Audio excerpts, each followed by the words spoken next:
Welcome back. My first guest, as always, is Luke Jones, leading off our show. And Luke, happy draft day 2023.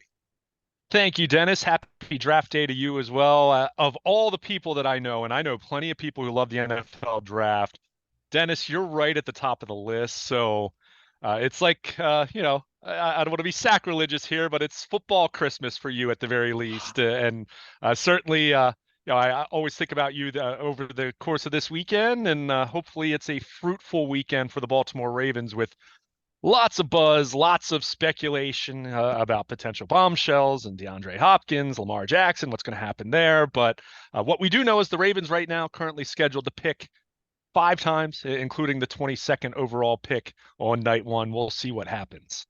Got my draft board already here, Luke. I started following the draft way back with Mel Kiper.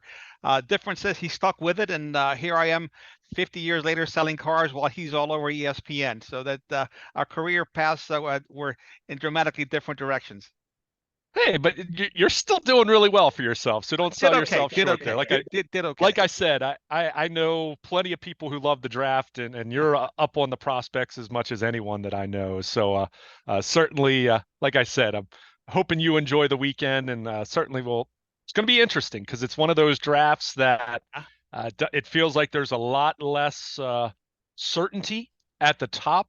We've heard numerous teams talk about not having as many players with a definitive first round grade. And you hear that from time to time. And that doesn't mean there aren't good players. But I think if you're going to bring that in the context as it pertains to the Ravens, that's where it is interesting where they're picking 22nd. Is there a guy on the board that they really love that's head and shoulders above everyone else? Or is it a little fuzzier? Is it a little bit, more where it's kind of the best of the rest or the rest of the best, and they want to move back? But as we've also pointed out on a few occasions, it's easy to say you want to trade back. You have to have someone that wants to come up. So I think that's where this is interesting in trying to predict this. We know what positions of need the Ravens have. We know what positions of want they have. The Lamar factor is absolutely a wild card in this in a number of ways, even if you're not necessarily expecting something to happen there. So it all leads to, probably a draft that hasn't had as much local buzz just because of really just the nature of where the organization is right now with its franchise quarterback and only having five picks. But come Thursday night and through the weekend, it's certainly going to be fun and should be very interesting. Luke, I read your column with great interest as always. I think your headline will the 2023 NFL Draft bring a bombshell or a blip for the Baltimore Ravens? I thought that was very accurate, right? We don't know what's going to happen. There's all kind of things swirling about Lamar Jackson, DeAndre Hopkins, a lot of information, misinformation. And I worry about for the Baltimore Ravens of a mystery team, of a dark horse team, perhaps the Colts, perhaps the Commanders, perhaps the Vikings, perhaps the 49ers making the play for Lamar Jackson and throwing this whole thing into a tizzy early on tonight at 7 p.m. Yeah, I mean, you never know. I can't say I'm holding my breath expecting any of those scenarios to play out, but is there a non-zero chance? Yeah, of course. I mean, we've said it over and over, regardless of how you want to try to value Lamar Jackson, given the circumstances, he's a special player. He's a special talent. And there are teams who certainly, many teams who would certainly benefit from having him as their quarterback. But yeah, Dennis, I'd have to say the eve of the draft with the buzz being driven by a SpongeBob SquarePants tweet from Lamar Jackson, And that that's was a too first for me. that's too much for me. I don't I look. I have enough time deciphering things I understand. Try to figure out what a SpongeBob SquarePants tweet means. I have no idea. I have no clue. Somebody please clue me in. No one does. Does Lamar even know? I mean, and that's why I had to make the reference to Lethal Weapon with Murtaugh, who famously always said, "I'm too old for this bleep." Yes, That's yes. the first thing I thought of when I saw that Wednesday, because I didn't even see it late Tuesday night. I saw it early Wednesday morning, and I You had miss nothing. I mean, numerous seriously, people. seriously. You have people trying to explain what it means. Stop it. Stop with the madness and the craziness. What it's about. We'll find out when we find out. It's as simple as Yeah, that. and what made it even more, I don't know, interesting, annoying, exhausting, probably exhausting is the word I'd use at this point, was Odell Beckham around lunchtime on Wednesday tweeted out, book him. However, I think it was fair to note he lives out in Arizona. He's a Devin Booker guy, and Devin Booker had a huge night as the Suns had closed out the series the night before. I think it might have been about that. You had You Ravens know fans what? thinking, "Oh, it's DeAndre Hopkins. Oh, it's Lamar getting his extension." So, again, you just said it. I think at this point, whether you have found it to be an enjoyable pastime to try to interpret Lamar's tweets, or whether you're exhausted at what you feel is a grasping of straws, which is where I feel like it is at this point. I just kind of feel like wake me when something happens on that front, definitive, you know. So, but it is fair to at least note the smoke and the rumors have persisted on DeAndre Hopkins. It would be another very unraven like move on top of having already given Odell Beckham Jr. $15 million. But there's All right. been reporting out there. I'm not going to dispute that reporting. I don't know, if it's close or if there's wheels to it. Keep in mind, there are other teams that are after DeAndre Hopkins as well. And the Ravens are in a position where they don't have a whole lot of salary cap room. And as we already said, only 5 draft picks. So, Yeah. I'll believe it when I see it. And if I'm wrong, I'm wrong. I was wrong about Beckham. I didn't think there was any way they'd come close to giving him $15 million. So it shows what I know. But it certainly adds spice. And like I said, because not to say that this is a bad draft, but it definitely hasn't had the same amount of local buzz. And I'll even throw out, hey, the Orioles are playing so well that local fans are maybe a little more into baseball this time of year than they've been in recent years. So, but it certainly has added some intrigue on top of Lamar. And as you mentioned, is there a team that makes a play? Certainly we've talked about the scenarios of a team making a play after the draft, knowing what that would mean for an offer sheet and not having to give up a first round picks until next year and the year after that. But again, it kind of comes back to all this buzz, all this talk, all these different checkpoints this offseason.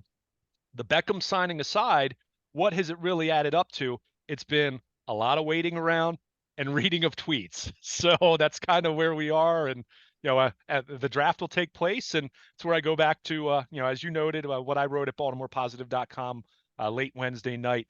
Will we see a bombshell or will it be more of a blip? Which, by the way, not saying a blip would be a bad thing, but if the biggest headline from the first night or two of the draft is the Ravens, I don't know, drafting Deonte Banks, a first Terp since Torrey Smith that they would have drafted if it ends up being him, or signing the son of a former bitter rival in Joey Porter Jr. Not signing, drafting, of course. Joey Porter Jr., the Penn State corner, or one of the wide receivers, meaning you don't draft for DeAndre Hopkins. Those would be blips. Those wouldn't be major headlines, but certainly those are all scenarios where you would say you'd like to think the Baltimore Ravens, on paper at least, get better. And of course, in the weeks leading up to the draft, there's moves that sometimes cause seismic shifts in the landscape of a team, of a conference, of a division. And I'm talking about Aaron Rodgers to the Jets. I mean, this is a very good team, just like when Peyton Manning went to the Broncos and when Tom Brady went to the Buccaneers. They didn't go to bad teams. They went to teams with good defenses, good running game. So all the pieces for Joe Douglas and Robert Saleh are there. They were just missing a quarterback. So now with Rodgers in that division, I mean, you gotta figure it's going to be them with the Bills for the division crown, the Dolphins third place, and with Mac Jones, the Patriots have to be the ranked number 4 in that division at this time. You're talking about an iconic quarterback, a future Hall of Famer, and Aaron Rodgers, who's still very accurate, who still play a very good game, place the ball right where he wants to, with a good running game, good offensive line, good defense. I mean, so now in addition to the Bills, the Chiefs, the Bengals, now you got the Jets up there as an AFC power. Yeah, I mean, I think it's fascinating. I think you've seen such polarizing opinions on Aaron Rodgers, and putting aside off-field, Hey, weird, I dark can care. I space, can care less about that. To me, it yeah, means nothing. Does a guy show? When was the last time Aaron Rodgers missed a football game? I think he's been very available, right? I mean, I'm looking at the football player, and so did Joe Douglas. I mean, Joe Douglas and Robert Saleh have to win this year. I mean, they're running out sure. of time, and No, if they no, don't, no, yeah. So that's the thing about GMs in the NFL and coaches, which brings us back to Lamar Jackson. You can't win without a quarterback. right. No And question about it. you're not going And to win with Zach Wilson. That was proven. You're not going to will anybody. Joe Flacco, God bless him. I mean, his best football is behind him, not ahead of him. Right. No question about it. I mean, I think when you look at the Jets, I mean, certainly they are a roster that you just said it, especially on the defensive side of the ball, but they have talent at wide receiver. We saw them. I mean, unfortunately, with the young kid at running back going down with the knee injury, he looks so promising, Brees Hall. But Yeah. I mean, it's a team that looked like they were one piece away, like you said, and they went out and they got it. And I Right. think that's what's And you got, intriguing. and Now, you mentioned about the wide receivers, Garrett Wilson. They got Alan Lazard. They got Corey Davis. They got Denzel Mims on their roster still. So they've got some firepower, and they got some running backs. Michael Carter. They have Brees Hall. They can run the ball. They got pieces. yeah, I think it's going to be interesting because there've been, I mentioned Rodgers being polarizing, and I wasn't even really getting into anything off the field or his personality or anything like that. Which, there's something to that, I'm sure, but is it much? I don't know. But I think a lot of it goes down to how he played last year. Certainly, it wasn't his best season, but I think you can also look at Green Bay and where they are and their roster not being as good overall. Certainly, a lot of talk about them at wide receiver in recent years. So I think the truth is somewhere in the middle. No, he didn't have his best season in 2022, but I've also seen Rodgers detractors kind of make it sound like he was awful, which he wasn't awful. So that's where it is intriguing. Now, this just to be clear, and I'm not implying that you were saying this, Dennis, but I still don't put the Jets up there with the Chiefs or the Bills or the Bengals, but I think to me, you kind of put them in that same, that next tier, which I kind of where I put the Ravens right now until they prove otherwise and bust through and get themselves into at least an AFC championship kind of scenario. But it'll be interesting, and it just makes it that much more competitive. I mean, the names I just mentioned, the teams that I just mentioned with their quarterbacks, that's not even counting Justin Herbert or Trevor Lawrence. So I mean, Russell Wilson, if there's some kind of renaissance with Sean Payton. I mean, let's not completely dismiss Russ Wilson just yet. So, I mean, got a loaded AFC. There's no question about it. And that's not even talking about someone like a Jimmy Garoppolo, which, I'm not going to put him up there, but competitive at the very least. So the point is it just got more difficult. And you just mentioned it. That AFC East it's a bear right now. I mean, if you're the Patriots, that's where, some of the Well, it's been whispers, nothing more than whispers really about Lamar Jackson. It doesn't seem like that's a play that they've been interested in making. But if you're them and you look at the rest of that division right now, you're just thinking, holy cow, how are we going to compete? I mean, the Bills are king right now in the AFC East. The Dolphins, look, there's questions about Tua's health because of the concussions, and I get that, but go back and look at their numbers when he was on the field. That offense was pretty unbelievable. it was The humming. way that they It put was up humming. Yeah. points.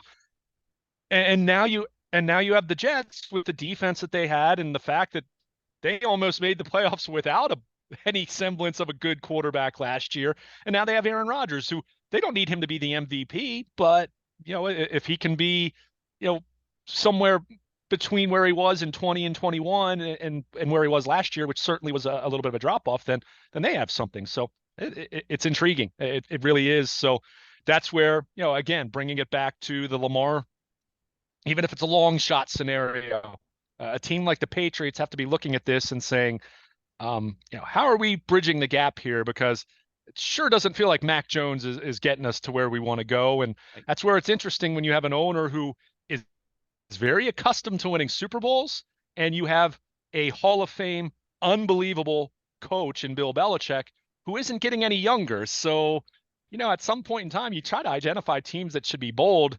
I'm not holding my breath on it, but that's certainly a team that you could point to and say, wow, that's a team that should be trying to make a big move here, because otherwise, hard not to envision them as finishing anything but last place in that division. No question about it. And Lamar Jackson in the Patriot uniform certainly would increase the Patriots' odds of being competitive in that division. And Bill Belichick, one of his best friends I know well, and believe me, he wants to win a Super Bowl without Tom Brady real bad. He's also the GM of that team. He wears, of course, two hats as GM and head coach. So that's what I'm thinking, that there may be a dark horse team that comes out today and of course for our listeners, Sunday, we tape the show Thursday on draft night, and makes a play for Lamar Jackson. It's not a stretch to think that they would.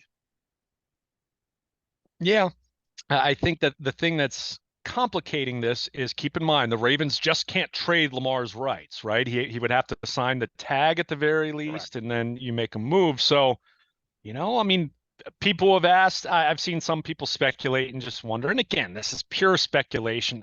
I don't think this is going to happen. I feel pretty confident in saying I think Lamar Jackson's going to be the Ravens quarterback this year. I have no idea after that. But if that scenario is there, well, Marquise Brown, the Ravens had worked out a deal with Arizona well ahead of the draft, and no one found out about it. That's true. So, so you have that scenario to at least ponder. But, I don't want to upset Ravens fans listening to this, because, part of that scenario is also, all right, what the heck did the Ravens do at quarterback then? And that's where you go back to this class. We assume Bryce Young at the top. Who knows what's going to happen with C.J. Stroud? Anthony Richardson's a wild card. Levis is a wild card. But, at the same time, the Ravens are in a position where, even a trade with the Patriots, that's not getting them into the top 5. So what the heck are you going to do? So that's where I keep coming back to this and saying, those scenarios have to be acknowledged at the very least. But I keep coming back to, the Ravens have said, even at the pre-draft luncheon a few weeks ago, and we know it's the Liars luncheon, so I'm throwing that disclaimer out right away, but they've said all along that they're operating as though Lamar Jackson's going to be their quarterback, and they don't see any other scenario. And I don't necessarily believe that for the long haul, but it's tough for me to sit here and say that I think that there's a strong chance that something would happen that's going to change that over the course of the draft. But hey, I've been wrong before, and it was just 5 years ago that we were talking about Joe Flacco as the Ravens quarterback, and suddenly the Ravens trade back into the end of the first round, 32nd overall, and they're taking the franchise quarterback of the future. So that would be a heck of a scenario, say, if Anthony Richardson fell down the board a little bit and suddenly the Ravens moved up and, 5 spots, 6 spots, something like that. That would be the crazy scenario. That would be the crazy scenario, because that could involve a similar scenario to what we saw 5 years ago of Lamar still being a Raven for another year, but knowing that the Ravens just drafted his replacement. All great stuff, Luke. A question for you. Tyler Huntley, $2.67 million, 1-year contract. I am surprised that a AFC team did not sign him just for 2 reasons. Number one, he's a capable backup. He's a serviceable backup. You can't tell me that there's 16 better backups in the AFC than Tyler Huntley. And the second thing is to screw up the Ravens, because had somebody signed Tyler Huntley, I mean, the Ravens would have been they're already over a barrel to a degree. But I'm surprised. I'm happy that we got back Tyler Huntley at 2.67 million, but I'm surprised that no rival, division or conference wise, didn't make a play for Tyler Huntley. Yeah, it's interesting. Now, I'll say this, and we talked about this a lot with the non-exclusive tag. You typically don't see a lot of action on restricted free agents for whatever reason. And this is where people will start to talk about collusion. Understood. But your point's well taken. And I thought, I mean, if I'm the Browns, the Steelers, or the Bengals, you know what? I'd probably try to snipe him, to be frank with you, because I'm saying it's only 2.67 million. Sure. But again, you got a $200+ million salary cap. Who cares? For a guy that, he's won a couple games. He has starting quarterback experience. He played in the playoff game, right? So why not take a shot at him and screw up the Ravens at the same time? Yeah. Now, keep in mind, a team, if they had only signed him for a little bit more than that, the Ravens probably, they could probably match. If you'd sign them for, it would have been interesting if a team said, all right, Tyler, we don't have the most defined, cemented quarterback scenario. We'll give you 2 years, $12 million. Now, that would have been the interesting scenario, something like that. Yes. And, I would have viewed that as an overpay, because, I'm with you. I think Tyler Huntley's a solid backup, nothing more. But yeah, I think it's interesting because there was no draft compensation tied to it. It's not as though you had to give up a second-round pick or a first-round pick or anything like that. But again, you kind of look at the history of the restricted free agent activity, and not to say that those offer sheets don't happen, but they don't happen a whole lot. But you're right, and that's where I keep coming back to, we keep imagining these scenarios where a team's making a play for Lamar Jackson, and I don't know. I just feel like if it were to happen, given the set of variables that are there right now, and it doesn't mean that no one likes Lamar Jackson or no one wants to pay Lamar Jackson or anything like that, but it's all the variables that are at work right now. We've talked about it a lot. It's the elements that define the market in late April of 2023 and the specific elements that define Lamar Jackson's market.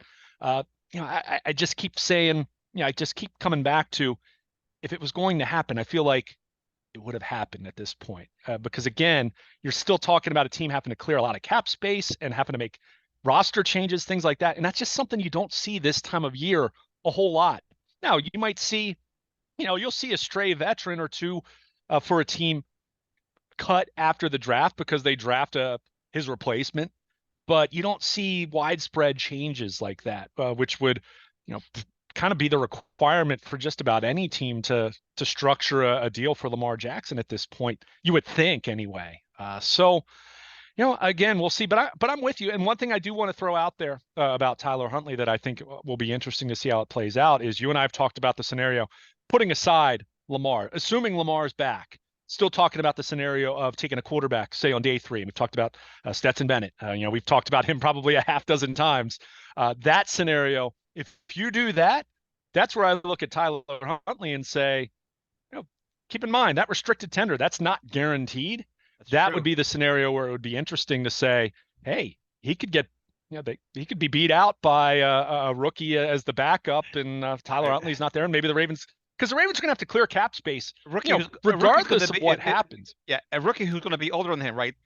Stetson Bennett is actually, I think it's worth mentioning. We talked about it before. It's not a secret. A rookie is going to be older than him, who's coming off of 2 back-to-back national championships in college, which again, take it for what it is. Georgia was a loaded team, but he still got the ball to the receivers.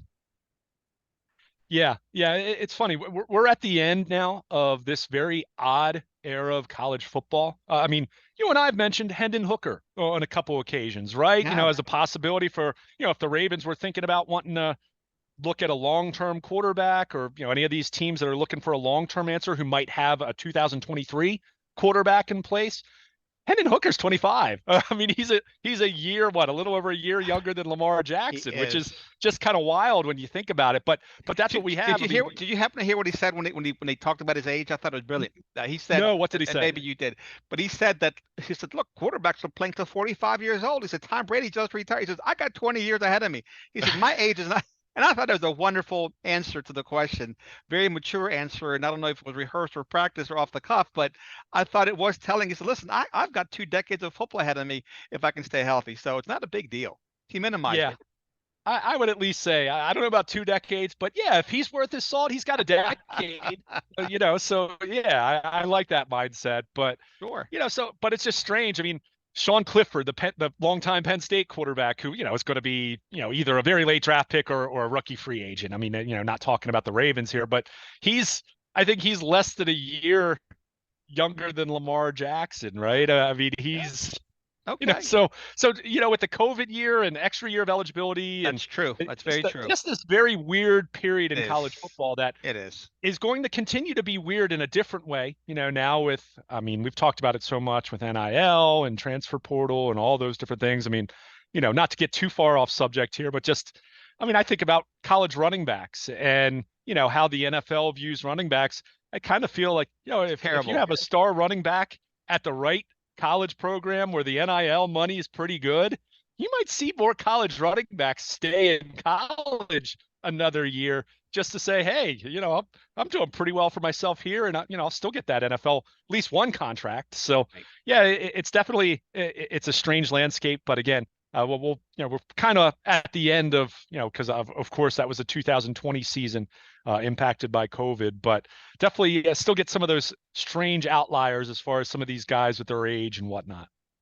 Now, the Ravens, Luke, it's no secret that they like entering a draft like most good organizations with no needs. In other words, they're able to draft the best player available. And I think in situations where they've drafted Jonathan Ogden, Ray Lewis, Ed Reed, the obvious ones, they've hit home runs. And maybe perhaps a stretch for Brashard Perryman or Matt Elam to try to fit positions of need. I think that's where they've gotten themselves in trouble in past years.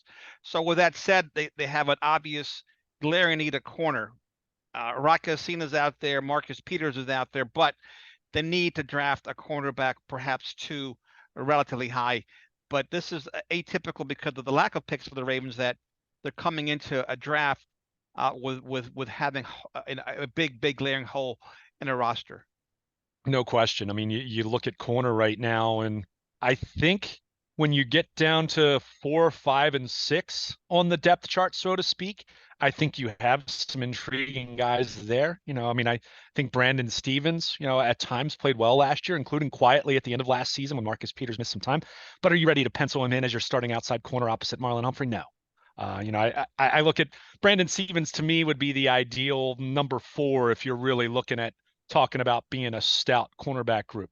Demarion Williams did some nice things last year and flashed a little bit, but lots of inconsistency.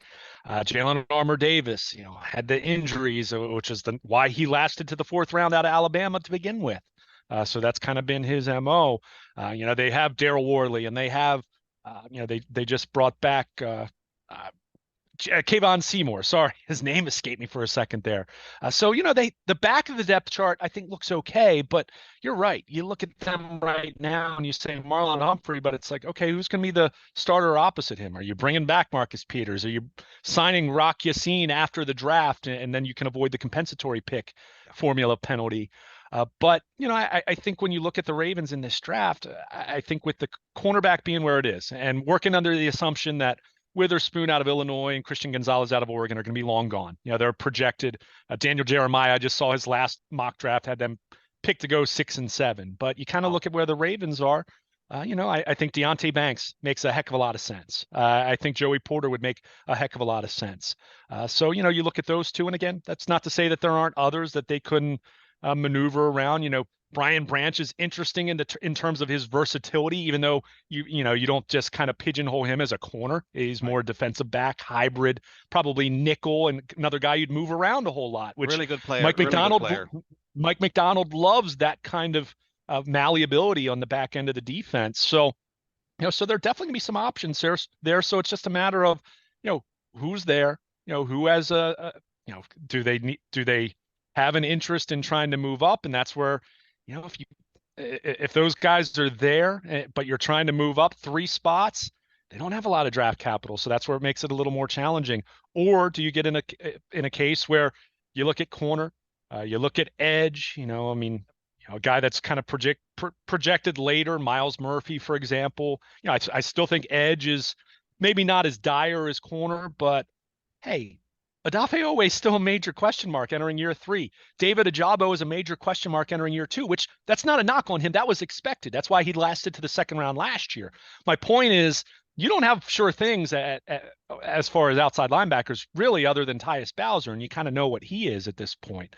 So edge is still there, but you kind of look at where they are at 22nd, and you kind of try to anticipate who's going to be there, and you don't know until you get to 17 or 18 or 19, and you're a few picks away from being on the clock, and you try to gauge who your little assortment of players is going to be that's available to you. That little pocket of players where you say, all right, we're 4 picks away, and these 6 guys are on the board, and we really like these 6 guys. So if you have that scenario, you might just stay put.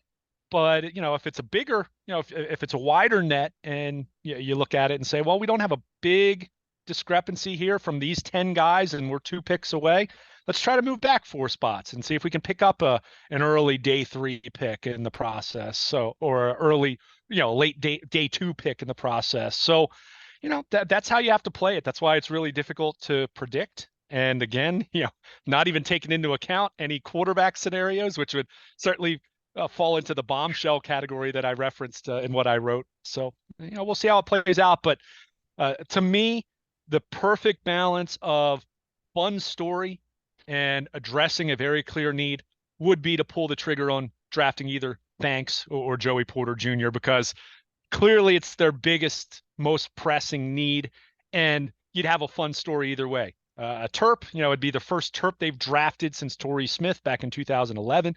They've had some Terps, but it would be a draft pick.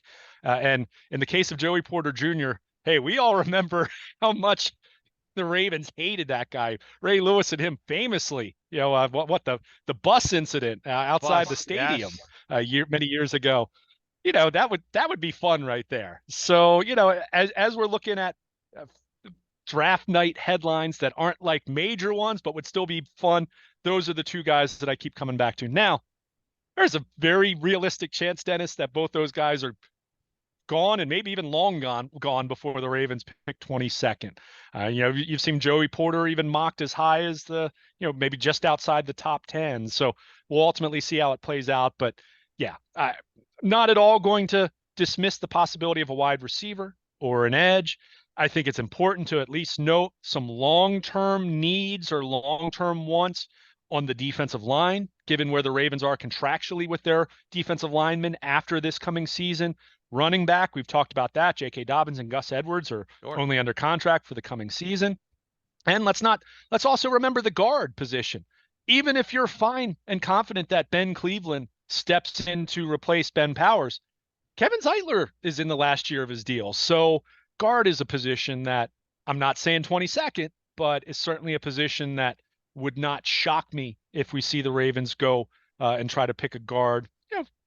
Not so much first round, but maybe with that third round pick, as we saw them do with Ben Cleveland and Tyree Phillips, the year before that. So certainly will be interesting to see how it plays out. But the Ravens, you keep coming back to that cornerback spot, and again, even if they have a handshake agreement with Rock Yassin in line, you still look at that position and say, I think you want to add another young corner earlier rather than later in this draft. But this is so strange for me, and I'm sure for most of us draftniks, Luke. Last year, Ravens had 6 fourth round draft picks alone.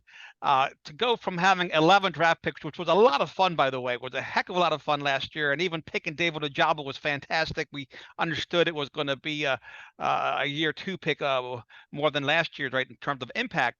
But having 6 picks in the fourth round was fantastic, and now we have 5 picks in the entire draft, and there's a strong chance that by the end of tonight, the Ravens haven't picked anybody. Right? We may watch the entire draft, which we've done before, only to not have a pick in the first round. Yeah, I mean, I'm sad that you even put that out in the universe, but hey, Sorry, it's the truth, right? it's a You sit distinct there and you're possibility. I mean, watching, you're yeah, oh anticipating, you're watching sure. the board, and you got a favorite player, and you're sure they're going to turn in the card, and they trade back last second, right? Ding, ding, ding. Baltimore has been a trade announced. No, we don't want that trade. We want to see the player, right? We want to see the baby. No doubt, no doubt. There are a few things, and look, no one cares about this because I'm a reporter, and look, I'm living the dream that so many people would love to. So I'm not complaining about this, but I can't deny how deflating it is when you're waiting around in Owings Mills all night for a pick, and then they Oh, trade out, and right. then they do their post round one press conference, and they just talk about, well, we feel there are a lot of really good players still on the board for the beginning of round two, and I get it, and to your point, yeah, I mean this is, as it stands right now, this would be the first time since 2009 that they would even have fewer than 7 picks Yeah. in the draft. So it shows you how long it's been. As far as 5, you go all the way back to 1999 when they only had 4 picks, which, by the way, Chris McAllister, Edwin Molitalo, and Brandon Stokely were 3 of those picks. So Yeah. talk about making the most of your draft capital. But yeah, that would be the scenario that I'm not rooting for that, believe me, but I also can understand it. And when you're talking about only having 2 picks in the top 100, that's where you look at this and say, if you trade out of the first, you're definitely going to get some more day 2 draft capital in addition to, whatever direct, early second round pick you would get. So, that's where you look at it and say, I could understand it, but yeah, from a headline standpoint, boy, I wrote about bombshell or blip. Well, I don't Right. even know if that's a blip if you trade Oh, back and then you're talking about not picking a player to the second round. But hey, if you trust your scouting, you trust your board, if you really feel that there's some amazing value, if you feel that there's a player that you could take early in the second round that can help you this year, and that would be my caveat, got to get someone that's going to help you this year. That's where I don't like moving back from 22 if you're not going to get someone to help you this year. But if you can do I that, agree. it's hard for me to argue against it, even if it's certainly not the exciting scenario, that's for sure. Well, but you talk about a bombshell. Back in 2018, Ravens picked Hayden Hurst, 25th overall. We're watching until the. I'm glad that we're watching until the last pick, and bombshell, 32nd pick of the first round. There's a trade, and Lamar Jackson runs up to the podium, and 30, and a lot of my friends went to bed early, and I'm texting and calling people, and nobody's answering me, and I'm thinking, guys, this is a huge, huge story. So for me, that's probably the best draft day for me was the excitement of trading back into the first round and picking up a mercurial quarterback with stupendous potential in Lamar Jackson. No, no doubt about it. I mean, and what was so crazy about that, keep in mind, they had traded back a couple times before they drafted Hayden Hurst. So Did there had been yeah, they were lots of moving. They were draft moving. activity. Yeah, no doubt. So, I mean, that's where I said I'm not expecting it. Let's be clear. And I'm not putting this out there to stress out Ravens fans who are all in on Lamar Jackson coming back for this year. But hey, Anthony Richardson on the last day of formal visits, he visited with the Ravens. If he starts falling, is there a scenario where the Ravens try to move up? I don't know. And look, it'd be tough. Again, it probably would involve having to trade away, I don't know, next year's second or something like that. Kind of what they did to get Lamar back in 2018. Remember they traded a 2019 second to do that. But is there that scenario? I doubt it. I don't want to say that I think that it has any kind of a strong chance, or I don't know if I'd even call it a small chance. I think I'd call it an extremely small chance, but I don't think he takes that visit, and I don't think the Ravens do that unless they've done some homework on Sure. him. And look, this is where we keep coming back to that scenario. Even if right now you look at this and say there hasn't been a suitor for Lamar and the market hasn't been on high as him as he would have certainly anticipated, but this is where we go back to being pragmatic and saying it's been over 2 years and you still haven't gotten a deal done. Maybe we do need to protect ourselves here and get the quarterback of the future, and then we'll see how this plays out. Hey, it's kind of what the Eagles ended up doing with Jalen Hurts when Carson Wentz was still, Yep. their Oh, big they money they took quarterback, him and with then they got Jalen insurance. They Hurts. took him with insurance, and it panned out for them. Luke, as always, love having you on the show. Love your insight and analysis. Please tell our listeners all the great stuff you do. I know you've been covering the Orioles, who are doing real well, but there's still their sub story, particularly today.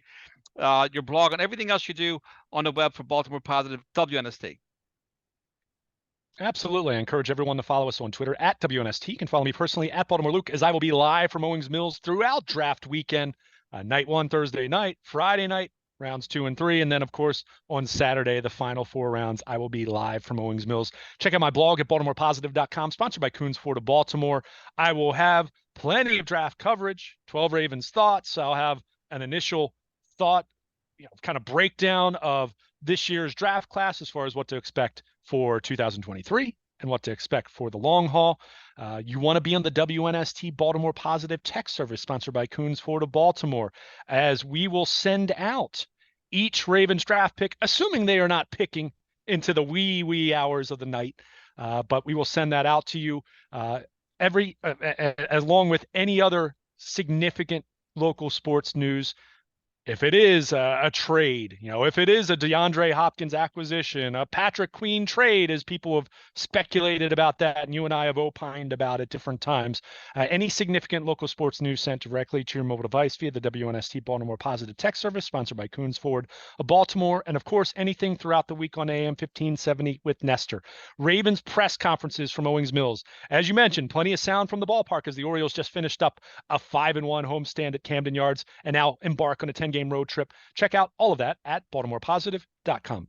All right, my friend. Appreciate you as always, and I'll be tuning in to your Twitter account tonight. I'm sure you'll have commentary and all the picks.